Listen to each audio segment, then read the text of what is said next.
ಕಾರ್ಯಕ್ರಮದಲ್ಲಿ ಬರಗೂರು ರಾಮಚಂದ್ರಪ್ಪ ಅವರು ಕೆಲವು ಶಿಕ್ಷಣ ಇಲಾಖೆಯ ಒಂದಷ್ಟು ಪ್ರಶ್ನೆಗಳನ್ನ ಎತ್ತಿದ್ದಾರೆ. ಅದರಲ್ಲೂ ಕನ್ನಡ ಶಾಲೆಗಳನ್ನ ಉಳಿಸುವಂತ ವಿಚಾರದಲ್ಲಿ ಸಚಿವರು ಒಂದ್ ರೀತಿ ಹೇಳಿಕೆ ಕೊಡ್ತಾರೆ, ಮುಚ್ಚಲ್ಲ ಅಂತ ಹೇಳಿಕೆ ಕೊಡ್ತಾರೆ. ಆದ್ರೆ ವಾಸ್ತವದಲ್ಲಿ ಬಿಒಗಳು ಅವರು ಇವರೆಲ್ಲ ಕೂಡ ವಿಲೀನ ಮಾಡ್ತೀವಿ ಅಂತ ಹೇಳ್ತಾರೆ ಅನ್ನೋ ಮಾತನ್ನ ಅದೇನಾಗ್ತದೆ, ವಿಲೀನ ಮಾಡ್ತಕ್ಕಂಥದ್ದನ್ನ ಅಧಿಕಾರ ನಮ್ಮಲ್ಲಿ ಇರೋದಿಲ್ಲ. ನಾವು ಮಾಡೋದು ವಾಲಂಟ್ರಿಯಾಗಿ ಮಾಡ್ತಕ್ಕಂಥ ಪ್ರಶ್ನೆನೇ ಬರಲ್ಲ. ಅದನ್ನ ಬರಗೂರವ್ರಿಗೂ ಕೂಡ ಅದನ್ನು ಮಾಹಿತಿಯನ್ನು ಕೊಟ್ಟಿದೆ.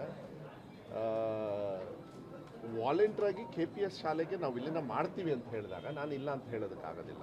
ಹಂಗೆ ಅಂದ ತಕ್ಷಣ ಆಮೇಲೆ ನಾನೇ ವಿಧಾನಸೌಧದಲ್ಲೂ ಕೂಡ ಕರೆಕ್ಟಾಗಿ ಹೇಳಿದ್ದೀನಿ, ಯಾವುದೇ ಕಾರಣಕ್ಕೂ ಒಂದು ಮಗು ಇದ್ರೂ ಕೂಡ ನಮ್ಮ ಶಾಲೆ ಅಲ್ಲಿ ಟೀಚರ್ ಇರ್ತಾರೆ, ಅಲ್ಲಿ ಮಿಡ್ ಡೇ ಮೀಲ್ಸಿಗೆ ಊಟದ ವ್ಯವಸ್ಥೆ ಇರುತ್ತೆ, ಎಲ್ಲದೂ ಇರುತ್ತೆ.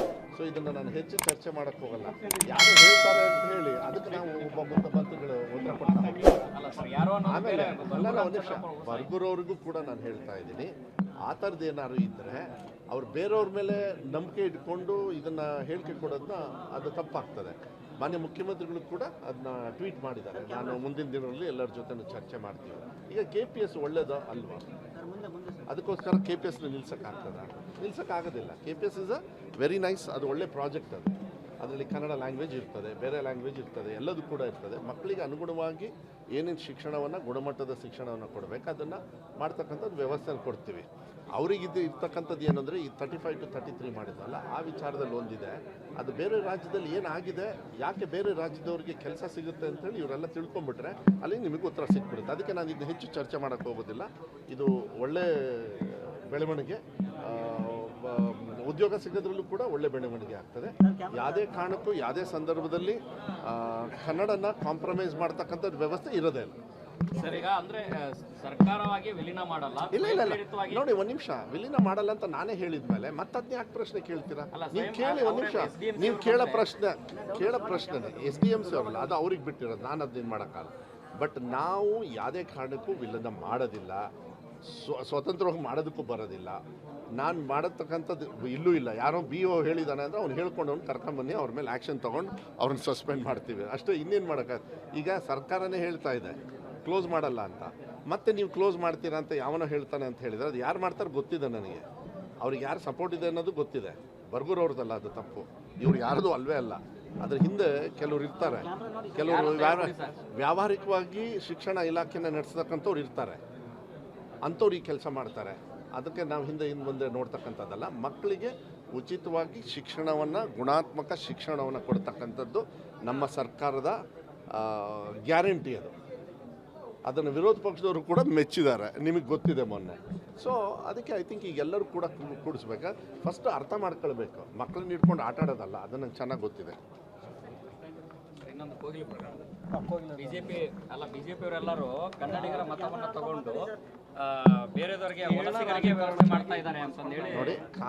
ಕಾನೂನು ಏನಿದೆ ಅದನ್ನು ಆ ಕಾನೂನು ರೀತಿಯಲ್ಲಿ ಮಾತ್ರ ಆಗ್ತದೆ. ಒಂದು, ಅದನ್ನು ಮಾನ್ಯ DK ಶಿವಕುಮಾರ್ ಸಾಹೇಬರು ಕೂಡ ಕೊಟ್ಟಿರೋದ್ರಿಂದ ನಾನು ಚಿಕ್ಕವನಾಗ್ತೇನೆ. ಅದನ್ನೆಲ್ಲರೂ ಕೂಡ ವ್ಯವಸ್ಥಿತವಾಗಿ DK ಶಿವಕುಮಾರ್ ಅವರು ಉತ್ತರ ಕೊಟ್ಟ ಮೇಲೆ ಅದನ್ನು ಮತ್ತೆ ನಾನು ಉತ್ತರ ಕೊಡ್ತಕ್ಕಂಥದ್ದು ಅವಶ್ಯಕತೆ ಇದೆ ಅಂತ ಹೇಳಿ ಭಾವಿಸೋದು.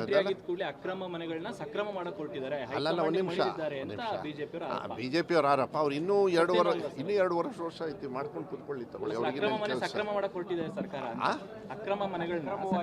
ಅದೇ ಹೌದು, ಅದು ಯಾರು ಹೇಳ್ತಾ ಇರೋದು? ಬಿಜೆಪಿಯವ್ರು ಹೇಳ್ತಾ ಇರೋದು. ಹೌದು, ಅದನ್ನ DK ಶಿವಕುಮಾರ್ ಸಾಹೇಬರು ಅದಕ್ಕೆ ಉತ್ತರನ ಕೊಟ್ಟಿದ್ದಾರೆ. ಯಾರು ಇರ್ತಾರೆ ಅವ್ರಿಗೆ ತೊಂದರೆ ಆಗದೆ ಇರತಕ್ಕಂಥ ರೀತಿಯಲ್ಲಿ ಮುಂದೆ ಯಾವ ರೀತಿ ಮಾಡಬೇಕು ಅದು ಸರ್ಕಾರದ ಕರ್ತವ್ಯನೂ ಕೂಡ ಆಗ್ತದೆ. ಈಗ ಸಕ್ರಮ ಅಂಥೇಳಿ ನಮ್ಮ ಹಳ್ಳಿ ಕಡೆಗೆ ಕಾಡಲ್ಲಿ ಹೋಗಿ ಮನೆ ಕಟ್ಕೋತಾರಲ್ಲ, ಅದೇ ಥರ ಇದು ಒಂದು ಇಶ್ಯೂ ಇರ್ತದೆ. ಅದನ್ನು DK ಶಿವಕುಮಾರ್ ಸಾಹೇಬರು ಹೇಳಿದ್ದಾರೆ, ಅದನ್ನು ಅವರು ಇತ್ಯರ್ಥ ಮಾಡ್ತಾರೆ, ಏನು ತೊಂದರೆ ಏನಿಲ್ಲ.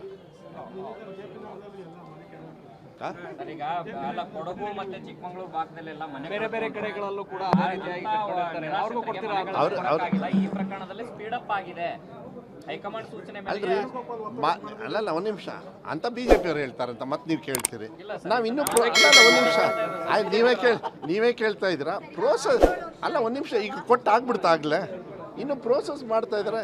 ಒಂದು ಸಮಸ್ಯೆ ಇದ್ದಾಗ ಒಬ್ಬರು ಉಪಮುಖ್ಯಮಂತ್ರಿಗಳು ಅದಕ್ಕೆ ಒಂದು ಹೇಳಿಕೆ ಕೊಟ್ಟು ಆ ಪ್ರೋಸೆಸ್ ಸ್ಟಾರ್ಟ್ ಆಗುತ್ತೆ, ಅದಾಗಲಿ ಬಿಡಿ.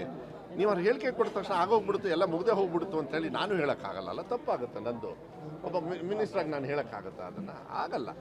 ಸಮಸ್ಯೆ ಇದ್ದಾಗ ಇತ್ಯರ್ಥ ಮಾಡ್ತಕ್ಕಂಥದ್ದು ಸರ್ಕಾರದ ಕೆಲಸ ಆಗ್ತದೆ. ಅದು ಎಲ್ಲ ಥರದ ಸಮಸ್ಯೆ, ಅವರು ಇವರು ಅಂತೇಳಿ ವಲಸಿಗರು, ಅವರು ಇವರು, ಬೇರೆ ಜಾತಿಯವರು, ಬೇರೆ ಧರ್ಮದವರು, ಬೇರೆ ರಾಜ್ಯದವರು, ಅದೆಲ್ಲ ಮಾಡಬಾರ್ದು. ನಮ್ಮವರು ಅಂದಾಗ ಮನುಷ್ಯರು ಇರ್ತಾರಲ್ಲಿ ಯಾವತ್ತೂ ಕೂಡ. ಅದನ್ನು ಯಾರು ಈ ರೀತಿ ಸರಿ ಮಾಡಬೇಕು? ವೇಣುಗೋಪಾಲ್ ಅವರು ಹೇಳಿದ್ರು, ಇನ್ನೊಬ್ರು ಹೇಳಿದ್ರು, ಅದು ಹೇಳಿದ್ರು, BJP ಅವರು ಹೇಳಿದ್ರು, ಅದು ಬೇರೆ ಪ್ರಶ್ನೆ. ತಪ್ಪ ಆಗಿರ್ತಕ್ಕಂಥದ್ದನ್ನು ಸರಿ ಮಾಡ್ತಕ್ಕಂಥದ್ದು ನಾವು ಮಾಡ್ತೀವಿ ಅಂತ DK ಶಿವಕುಮಾರ್ ಸಾಹೇಬ್ರು ಹೇಳಿದ್ದಾರೆ. ಅದು ಮುಂದಿನ ದಿನಗಳಲ್ಲಿ ಅವರು ಉತ್ತರ ಕೊಟ್ಟಿದ್ದಾರೆ ಆಗಲೇ. ಲೇಟೆಸ್ಟ್ ಹಾಗೂ ಇಂಟ್ರೆಸ್ಟಿಂಗ್ ಸುದ್ದಿಗಳಿಗಾಗಿ ಬಾಸ್ ಟಿವಿ ಕನ್ನಡ ಚಾನೆಲ್ನ ಸಬ್ಸ್ಕ್ರೈಬ್ ಮಾಡಿ. ಹಾಗೆಯೇ ಬೆಲ್ ಐಕಾನ್ ಪ್ರೆಸ್ ಮಾಡಿ. ಇದರ ಜೊತೆಗೆ ಫೇಸ್ಬುಕ್, ಇನ್ಸ್ಟಾಗ್ರಾಮ್, ಎಕ್ಸ್ನಲ್ಲೂ ಮಿಸ್ ಮಾಡದೆ ಫಾಲೋ ಮಾಡಿ.